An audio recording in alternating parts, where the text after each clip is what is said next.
Have you ever watched someone speak English so easily that you wondered if you'd ever reach that level? That quiet question, can I ever do that? Was exactly what echoed in Ali's mind every night. He wasn't fast at learning. He forgot words quickly, mixed up tenses, and often froze when asked to speak.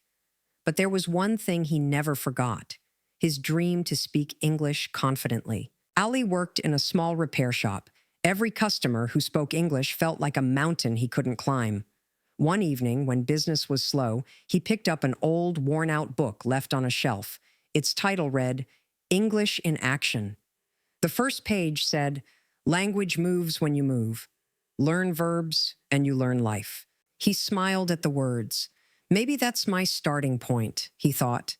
So he made a small plan. Each day he would learn 5 action verbs, not just memorize them, but use them. He began with simple ones: run, eat, sleep, write, read. He said them aloud, acted them out, and repeated them while fixing shoes. He didn't study like a student, he practiced like a performer. When he fixed a shoe, he whispered, "I cut, I glue, I fix." When he ate dinner, "I cook, I taste, I enjoy." When he walked home, "I move, I breathe, I live." Days turned into weeks. Words began to stick, not just in his mind, but in his movements. He added more verbs: build, climb, learn, teach, hope, try, fail, rise, believe. Soon, he noticed something strange. He wasn't just learning verbs, he was learning strength. Each word carried a feeling. Run taught him persistence.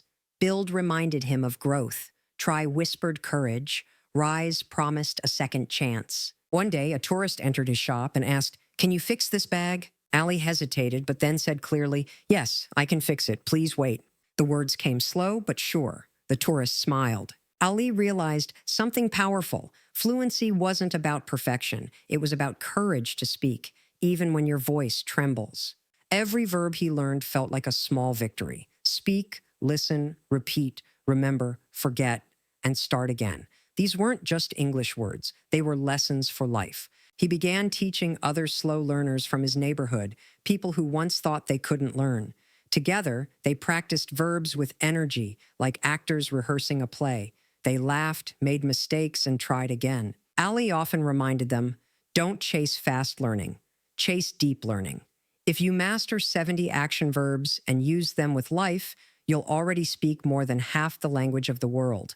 Each time someone said, "I can't," he would answer gently, then act, move, try. The word do is your first teacher. By the end of the year, Ali had learned over 70 verbs. More importantly, he had learned that language is not a race. It's a rhythm. You don't need to be fast, you just need to keep moving. And so, the boy who once struggled to remember to run was now running English classes for beginners. He often said, "Action verbs gave me action in life." Because when you learn, speak, dream, and believe, you are no longer just studying English. You are living it. Learning English is not about speed. It's about steady progress and emotional connection. Too many learners think fluency belongs only to those who can memorize quickly, speak without hesitation, or remember every rule. But true learning doesn't live in speed. It lives in rhythm. Just like a seed doesn't bloom overnight, language doesn't grow in a rush. It grows with daily care, small steps, and quiet determination. When you go too fast, you may collect words, but not understanding. You may speak quickly, but without feeling. Real language comes alive when it connects to your emotions, when every word means something to you. If you say hope, feel it. If you say believe, let it rise from your heart. When you attach emotion to learning, the words stay longer, the phrases become clearer, and the language becomes part of you. Progress in English is like walking uphill. You don't need to run, you just need to keep walking. Each time you repeat, listen, or speak, you're building invisible strength. Even if you think you're slow, you're still moving forward. It's not about how fast you learn, but how deeply you understand and how courageously you keep going when it feels hard. So, don't rush your journey. Let every word breathe. Let every sentence carry meaning. The moment you start feeling the language instead of forcing it, you stop being a slow learner. You become a steady one. and steady learners always reach the top, no matter how long it takes. Action verbs bring life, motion, and clarity to language. Without them, sentences stand still, empty frames with no picture inside. Think about it. When you say run, jump, or create, you're not just naming an action. You're giving energy to your words. You're turning thoughts into movement. That's what makes English alive and powerful. Imagine a story without verbs. You'd have people, places, and things, but nothing would happen. Action verbs are what make a language move. They let you express what you do, what you dream, and how you feel. When you say I try, it shows effort. When you say I rise, it shows hope. When you say I build, it shows progress. Each verb becomes a reflection of your inner strength. For slow learners, verbs are the best teachers because they are simple, vivid, and full of purpose. You can act them out, feel them, and use them in real life. Every time you use an action verb, you train both your body and your mind. You speak, listen, move, remember. And in doing so, you grow. That's the secret. Action verbs don't just teach English, they teach action itself. They remind you that learning isn't passive, it's alive. Every time you say a verb with meaning, you're not just speaking a word, you're building your future, one movement at a time. Slow learners can often achieve deeper mastery through patience and persistence. While others may rush through lessons, memorizing for the moment, the slow learner walks a different path, one that goes beneath the surface. Learning slowly doesn't mean learning less. It means learning with understanding. Every repetition builds a stronger foundation. Every pause allows the mind to absorb more deeply, and every small success becomes a lasting memory. When you take your time, you start to see connections that fast learners often miss. You notice how run changes to ran, how build connects to builder, how speak grows into spoken. You don't just remember rules, you feel how the language breathes. That kind of learning can't be rushed, it must be lived. Patience turns struggle into skill. Persistence turns confusion into clarity. The slow learner may move step by step, but each step is steady and strong. And when others forget what they once learned quickly, the slow learner still remembers because the knowledge has taken root. So if you learn slowly, don't be ashamed. You are not behind. You are building something lasting. Your pace gives you depth. Your persistence gives you power. And your patience gives you wisdom. In the end, slow learners don't finish last. They finish firm. Motivation grows when learning becomes meaningful, not mechanical. Many learners sit with books, repeat words, and follow rules, yet still feel empty inside. That's because they're learning without connection. Language isn't just a subject, it's a bridge between hearts and minds. When you find meaning in what you learn, every word starts to breathe, and every lesson becomes alive. Think of it this way. If you study the word help just to pass a test, you'll soon forget it. But if you learn it because you truly want to help someone, that word becomes part of you. When your reason for learning connects to your life, motivation becomes natural. It doesn't need to be forced. Ali, the slow learner from our story, discovered this truth. When he stopped studying English only to get better and started learning to communicate, understand, and connect, everything changed. Each word became a tool, not a task. The language stopped being a wall and became a window. Mechanical learning may fill your notebook, but meaningful learning fills your heart. When you link every word to a purpose, learning stops feeling like a burden and starts feeling like a journey. That's where motivation lives, not in pressure or speed, but in purpose and passion. Repetition with understanding creates confidence. Many learners repeat words endlessly, yet still struggle to remember them. That's because repetition without meaning is like walking in circles. You move, but you don't progress. Real learning begins when repetition is paired with awareness, when you know why you're saying something, not just how. Each time you repeat a word with feeling, it goes deeper into your memory. Saying I learn isn't just practice, it's a declaration. Saying I try reminds you that effort matters. When repetition carries emotion and purpose, it transforms from a routine into a rhythm. You start to notice improvement not in a single day, but in the quiet confidence that grows over time. Ali understood this lesson when he began repeating verbs aloud while working in his shop.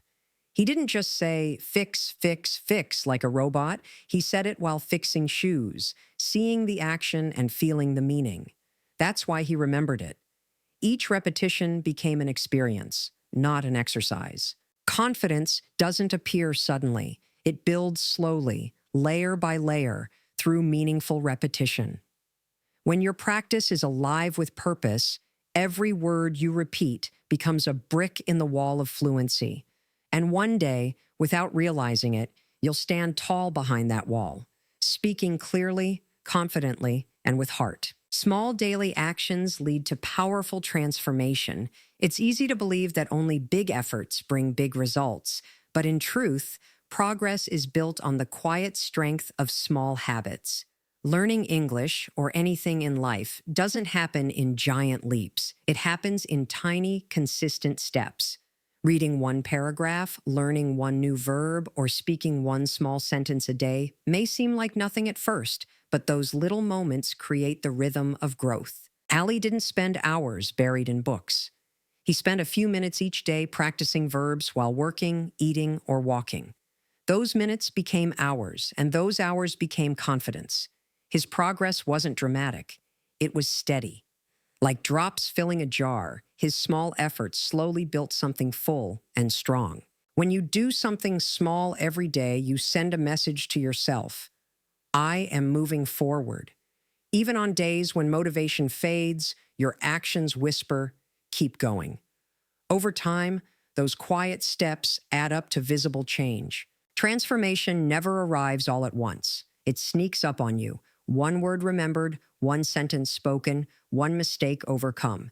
And before you know it, the small actions that once seemed simple will have built a new version of you, confident, capable, and unstoppable. Comparing yourself to others blocks growth. Consistency opens doors. The moment you start measuring your progress against someone else's, you lose sight of your own path. Every learner walks a different road. Some move fast, others move slow. But what truly matters is movement, not speed. When you compare, you invite frustration. When you focus on consistency, you invite progress. Ali once looked at others speaking fluent English and felt small. Their words flowed effortlessly, while his came slowly, haltingly. But one day, he realized something powerful. Those people were not his competitors. They were his reminders that progress is possible. From that day on, he stopped competing and started continuing. Each day, he learned just a few verbs, practiced short sentences, and stayed steady. He didn't need to be the best, he just needed to be better than yesterday. That mindset freed him. Without comparison, his energy shifted from envy to effort, from doubt to discipline. Consistency is quiet but unstoppable.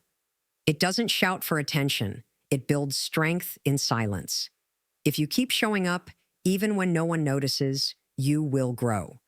The learner who stays consistent will always pass the one who only shines for a moment. So don't compare your beginning to someone else's middle. Walk your own path, one faithful step at a time, and the doors of fluency will open before you. Every word learned is a step toward a stronger voice. Language isn't just about grammar or pronunciation, it's about expression, identity, and connection.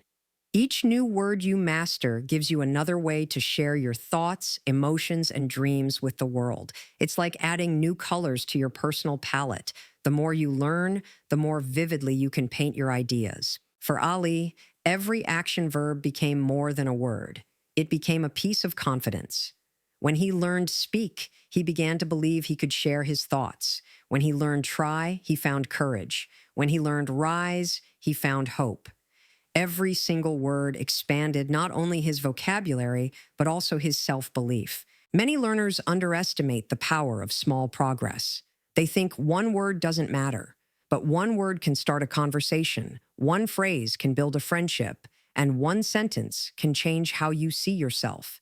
Each word you learn adds another brick to the foundation of your voice, your ability to stand up, speak clearly, and be heard. The stronger your words, the stronger your presence. And as your language grows, your confidence grows with it. So celebrate every new word, no matter how small, because each one brings you closer to a version of yourself that is bold, articulate, and unafraid to speak to the world. The secret to fluency lies in using language to express life, not to impress others.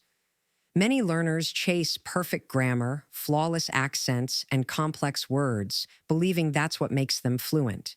But real fluency is not about perfection. It's about communication. It's about speaking from the heart, not from pressure. When your words carry honesty, they touch people more deeply than the fanciest phrases ever could. Ali once tried to imitate others, repeating sentences that sounded elegant but empty to him. He soon realized he was speaking without meaning, performing instead of expressing. That's when he changed his approach. He stopped worrying about sounding perfect and started focusing on sounding real.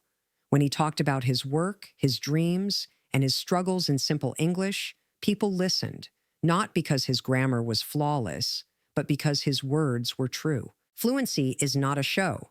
It's a connection. It's when your thoughts flow freely into words that others can feel. You don't need to impress anyone with your English. You need to express yourself through it. Speak to share, not to shine. Listen to understand, not to respond. Write to connect, not to compete. When language becomes a reflection of life, your life, it stops being a subject and starts being your voice. That's the moment fluency is born, when every word you speak carries the heartbeat of who you are.